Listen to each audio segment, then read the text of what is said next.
ladies and gentlemen. I decided to do a video tonight. It's been a little while. Had a few changes that have occurred over the course of the past few months. On the 29th of September, my grandmother died. She had been ill for a few years. She'd had a few maladies, but never did we think that they were so serious that it would weaken her to where it ended her life. She had a massive stroke, and the doctors said that if she recovered from it, she actually became comatose. And they said if she woke up from that stroke, she would no longer have the quality of life that she had enjoyed up until the point of that stroke. So we had her funeral on the 7th of October, and it was a surreal moment. She was the matriarch of our family. She was full of wisdom, guidance, knowledge. She was always down for a good time. She knew how to assemble the family for any type of occasion. She could cook a great meal. She enjoyed vacationing different places. And she's really been an integral part of my life for all of my life. So it is quite an adjustment trying to get used to life without her. Um, she was diagnosed with cancer in 2017, and I was stationed overseas at that time in Belgium. And so it's the grief has carried two layers of the fact that A, she's no longer with us, and then B, I do in a way feel like I lost a lot of time and opportunities to make memories with her. And I have to admit that I do get a bit jealous when I see video footage or photographs of her with other family members over the course of the last few years. And it's hard not to think of what we possibly could have done together during that time. But military service, it precluded that. So I have to grieve the the memories that we did share together, and the fact that those are no longer going to happen. Anyway, this video content is a little bit also of an update, but during the time that my grandmother was in the hospital, I actually purchased a house, and it is a beautiful home. It's not really large. It's only about 1,300 square feet, 3 bedrooms, 2 bathrooms. And when I bought it, I knew that it would need some work. The bedroom, the master bedroom, was painted a blue and gold color. I thought it was hideous. So I decided to go with another color scheme in that room. I went with gray and white, and then I discovered after those floors were done that it just wasn't going to work. The carpet had not been replaced since 2006, so it was quite worn, as you can imagine. And I went in, or I had an installer come in and place some hardwoods in there. So I'll probably do something of a house tour at a later date. And then I had the living room painted in that same color scheme. The floors in here are already a hardwood. They're a lighter oak colored hardwood. And then we have a white color scheme on the trim and the crown molding and the ceiling. And the ceiling in here was previously a lime green color. I don't know why someone would do that, but that's what the previous owners had chose for the ceiling. And then it was a beige colored wall, so it it looked to me a little bit dated. Decided to come in and update that as well, and it gave it a whole new look. And then the two secondary bedrooms, they'll also be painted in that neutral gray and white color scheme.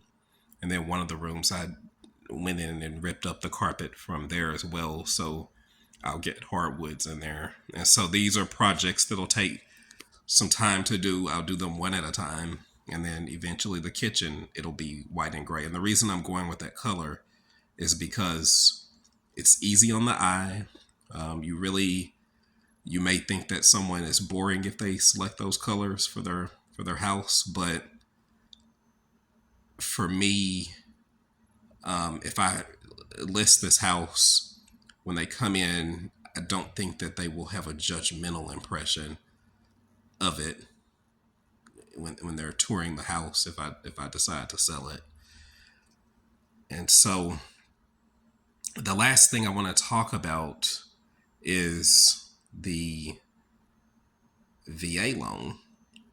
Now, we are so fortunate and privileged as veterans to have access to this benefit that has been around for roughly about the last 70 plus years, and it has given many veterans and their families the opportunity for home ownership that many other Americans don't have access to. And quite frankly, I think that it's a benefit that may be a little underrated, because people, they don't necessarily understand that we had to work for that benefit. We had to earn it. It was not given to us. It wasn't free, and we put our lives on the line in order to be able to have a house, own a home. And so I'm extremely grateful for being able to have taken advantage of that. Which, by the way, this house, it also needed a roof, which was replaced prior to me moving in here. Now, with the VA loan, is it really, with no money down, is it really no closing costs? Well, it can be. It can be much less than a 20% down payment on a conventional home loan. But in my experience, and probably some others, it was not completely free. And what I mean when I say that is, once I made an offer on the house, then I had to get an inspection done on it. And that inspection was $375.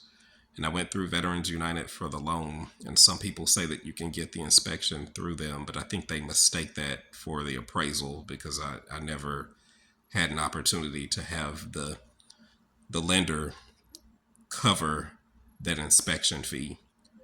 But they did come through and they inspected every most of the systems, I should say, in the house. I did find certain things that were off after I received the keys and had signed all the closing documents. But again, that was $375.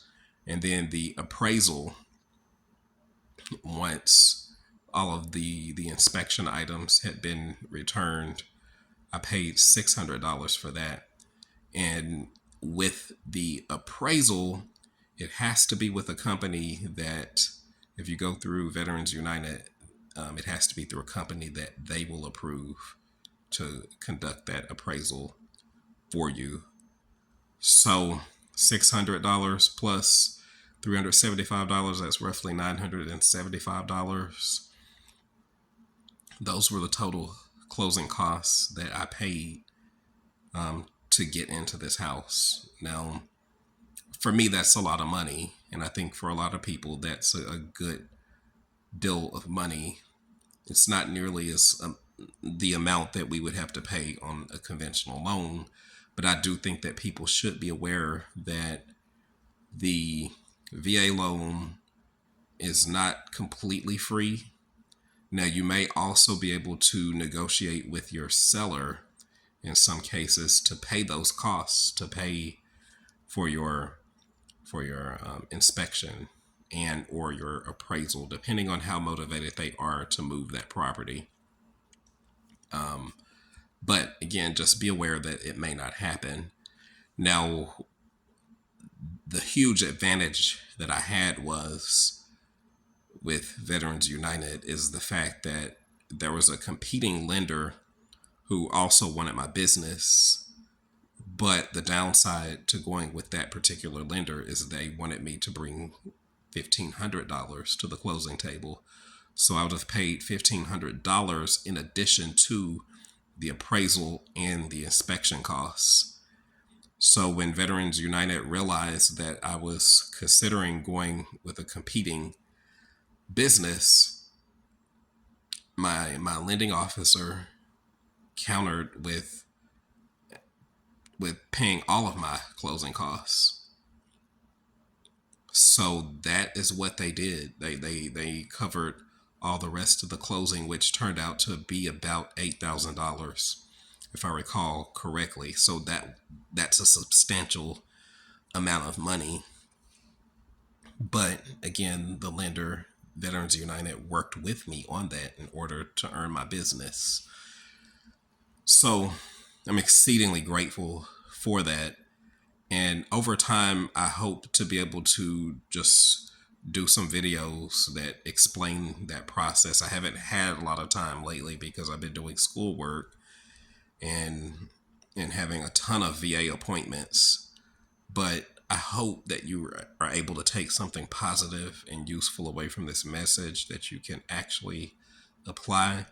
And if you have any questions or comments or concerns, feel free to drop them in the comments section, and I'll do my best to be as prompt as I can in responding. I'm still learning.